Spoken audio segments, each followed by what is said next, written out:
इथे आपली वांगी बघा किती मस्त चटकदार अशी फ्राय झालेली आहेत की पाहून कोणाच्याही तोंडाला पाणी सुटेल।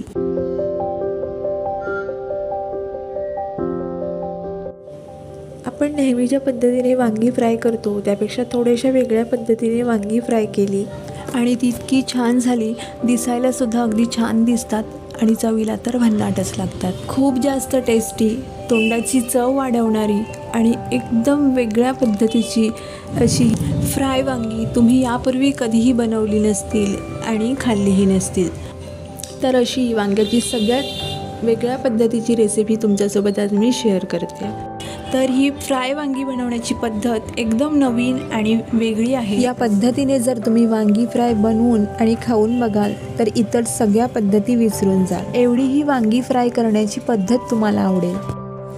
नमस्कार, पारिजात किचनमध्ये तुम्हा सगळ्यांचं खूप मनापासून स्वागत। तर वांग्याची ही जबरदस्त रेसिपी बनवण्यासाठी आपल्याला सर्वात पहिल्यांदा एक सिक्रेट मसाला बनवून घ्यायचा, ज्याच्यावर या फ्राय वांग्याची संपूर्ण चव अवलंबून आहे।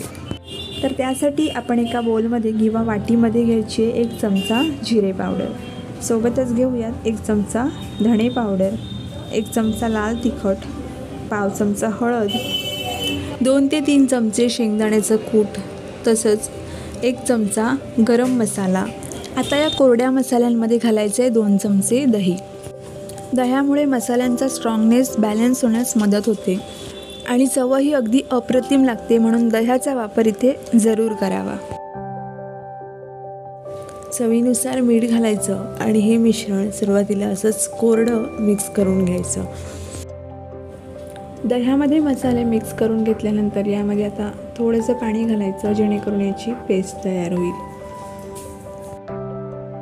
अगदी थोडंसं पाणी घालून अशी जाडसर पेस्ट आपल्याला बनवून घ्यायची आहे। तर इथे आपली मसाल्याची पेस्ट बनवून झाली। आता आपण पुढच्या स्टेपकडे वळूयात। तर आज आपण ज्या पद्धतीचं मसाला फ्राय वांगं बनवणार आहोत त्यासाठी अशा प्रकारचं मोठ्या आकाराचं लांबट जे वांगं बाजारामध्ये मिळतं ते घ्यायचं आहे। आता या वांग्याची कटिंग कशी करायची ते पाहूया। तर हे वांगं आता मधोमध चिरून घ्यायचं आहे। वांग्याच्या देठाचा वरचा अर्धा भाग कट करायचा आणि अर्धा देठ ठेवायचा, म्हणजे दिसायला चांगलं दिसतं। मधोमध चिरून घेत असताना देठातूनच मधोमध चिरून घ्यायचं। या पद्धतीने आपण वांग्याचे 2 भाग करून घेतलेत। आजच्या आपल्या या वांग्याच्या रेसिपीचं मुख्य वैशिष्ट्य म्हणजे या वांग्याला कापण्याची पद्धत। आता पुढे या वांग्याला कसं कट करायचं ते पाहूयात। तर अशा प्रकारे वांगं घेऊन सुरीच्या मदतीने आपल्याला त्याला उभे चीर देऊन घ्यायचे। सुरीच्या टोकाच्या सहाय्याने चीर देऊन घेत असताना आपल्याला खोलवर चीर द्यायचे, पण काळजी घ्यायची की पाठच्या बाजूने वांगं कट झालं नाही पाहिजे। आता उभे चीर देऊन झाल्यानंतर आपल्याला आडवे चीर देऊन घ्यायचे, म्हणजे वांग्याचे अशा प्रकारे चौकोनी तुकडे दिसू लागतील। या पद्धतीमुळे कट केल्यामुळे हे वांगं दिसायला अगदी अट्रॅक्टिव्ह दिसतं। त्यामुळे जेव्हा तुम्ही वांगं खाल तेव्हा सुरुवातीला पाहून पोट भरेल आणि नंतर खाऊन। पहा वांगं किती सुंदर दिसतंय, हे चौकोनी तुकडे किती छान दिसतात। कट करून घेतल्यानंतर हे वांगं असं पसरवलं तरी देखील याचे हे तुकडे अजिबात पडणार नाहीत। आता इथे वांगं कट करून घेतलं, याच्या पुढची स्टेप पाहू। आपण जो सिक्रेट मसाला बनवून ठेवला होता तो आता आपण या वांग्यामध्ये भरून घेणार आहोत। सुरुवातीला चमच्याने असा मसाला घेऊन संपूर्ण वांग्याच्या वरच्या भागावर अशा प्रकारे मी पसरवून घेत आहे।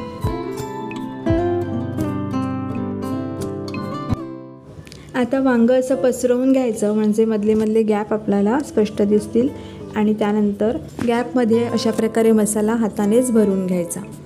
तर मसाला अशा प्रकारे वांग्याच्या गॅपमध्ये भरल्यामुळे तो व्यवस्थित सेट होतो, अजिबात बाहेर येत नाही। मध्ये मध्ये वांगं पसरून बघत जिथे जिथे आपल्याला मसाला कमी दिसतोय तिथे तिथे आपण मसाला भरत जायचा। या पद्धतीने मसाला लावल्यामुळे वांगं अजिबात बेचव लागत नाही, कारण या पद्धतीने वांग्याला सगळीकडून मसाला अगदी व्यवस्थितरित्या लागला जातो। कधी कधी भरलेल्या वांग्यामध्ये जो आपण मसाला भरतो तो बाहेर येतो, पण या पद्धतीने जर आपण मसाला भरून वांगं फ्राय केलं तर मसाला अजिबात बाहेर येणार नाही आणि तो व्यवस्थित सेट होईल। हेच तर खास वैशिष्ट्य आहे या पद्धतीचं। मसाला भरल्यानंतर सुद्धा हे वांगं खूप छान दिसत आहे आणि व्यवस्थित असं शिजलं सुद्धा जाईल। आता चेक करायचं आहे की कुठे मसाला भरायचा शिल्लक राहिला आहे, तो अशा प्रकारे पसरवून आणि वांग्याचे सगळे गॅप्स आपण अशा प्रकारे मसाल्याने भरून घ्यायचे। तुम्ही अशा प्रकारचं वांगं फ्राय कधीच बनवलं नसाल, पण माझी खात्री आहे अशा प्रकारे वांगं फ्राय करून बघितल्यानंतर दुसऱ्या कुठल्याच पद्धतीने तुम्ही वांगं फ्राय करणार नाहीत, हीच पद्धत वापराल. कारण या पद्धतीने वांगं फ्राय अगदी झटपट होतं आणि चवसुद्धा अतिशय अप्रतिम लागते. तर इथे बघा, संपूर्ण वांग्यामध्ये मी मसाला व्यवस्थितरित्या भरून घेतलेला आहे. आता दुसऱ्या भागामध्ये सुद्धा अशाच प्रकारे मसाला भरून घेणार आहे. तर आता दोन्ही भागांमध्ये मी मसाला व्यवस्थितरित्या भरून घेतला आहे. आता आपण पुढच्या स्टेपकडे वळू. आता गॅसवर आपण तवा तापत ठेवायचा आहे आणि त्यामध्ये 2 ते 3 चमचे तेल घालून घ्यायचं. मीडियम फ्लेमवर तेल गरम करून घ्यायचं. तेल गरम करत ठेवलं आहे. आता आपण एका प्लेटमध्ये बारीक रवा घ्यायचा. रव्याऐवजी तुम्ही ब्रेड क्रम्ससुद्धा घेऊ शकता. आता या रव्यामध्ये आपल्याला अर्धा ते 1 चमचा गरम मसाला घालायचा आहे. मसाल्याचं प्रमाण तुम्ही तुमच्या आवडीप्रमाणे कमी जास्त करू शकता. रव्यामध्ये अशा प्रकारे मसाला मिक्स करून घेतला. आता आपण मसाला भरून घेतलेली जी वांगी आहेत त्यावर असा हा रवा पसरून घ्यायचा, किंवा वांगं तुम्ही रव्यामध्ये किंवा ब्रेड क्रम्समध्ये घोळवून सुद्धा घेऊ शकता.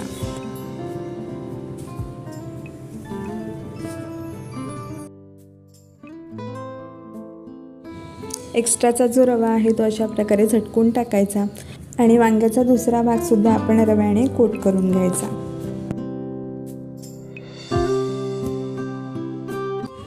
आता पॅनमधलं तेल गरम झालं आहे.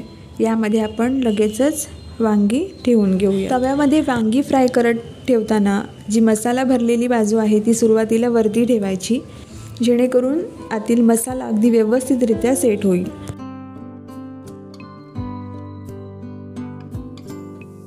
आता ही वांगी आपण पॅनवर झाकण ठेवून 4 ते 5 मिनटं फ्राय करून घ्यायची. यावेळी गॅसची फ्लेम लो टू मीडियम ठेवायची. झाकण ठेवण्यापूर्वी अशा प्रकारे वांग्याच्या वरून थोडंसं तेल सोडायचं. ऑप्शनल आहे, नाही सोडलात तरी काही हरकत नाही. आता झाकण ठेवून वांगी फ्राय करून घेऊ. 5 ते 6 मिनटानंतर आपण झाकण उघडून बघूया. तिथे आपली वांगी खालच्या बाजूने छान फ्राय झालीत. आता आपण वांग्यांना उलटवून घेऊयात आणि दुसऱ्या बाजूने सुद्धा आपण यांना 4 ते 5 मिनटं चांगलं शिजवून घेऊयात. आता दुसऱ्या बाजूने सुद्धा 4 ते 5 मिनटं चांगली शिजवून घेतल्यानंतर इथे आपली वांगी मस्त अशी शिजली आहे. तुम्ही बघू शकता दोन्ही बाजूने अगदी छान खरपूस अशी ही वांगी आपली फ्राय झालेली आहेत. आता आपण ती सर्व करूयात. तर बघता क्षणी तोंडाला पाणी सुटेल अशी ही आपली वेगळ्या पद्धतीने बनवलेली वांगी फ्राय करून तयार झाली आहेत. रेसिपी कशी वाटली, तुम्हाला आवडली असेल तर नक्की एक लाईक करा. जास्तीत जास्त हा व्हिडिओ शेअर करा. तसंच पारिजात किचनला अजूनपर्यंत सबस्क्राईब केलं नसेल तर सबस्क्राईब करा आणि शेजारील बेल आयकन प्रेस करा, जेणेकरून माझ्या व्हिडिओचं नोटिफिकेशन तुमच्यापर्यंत लवकरात लवकर पोहोचेल. चला तर मग लवकरच पुन्हा भेटू अशीच एक नवीन रेसिपी घेऊन. तोपर्यंत बाय.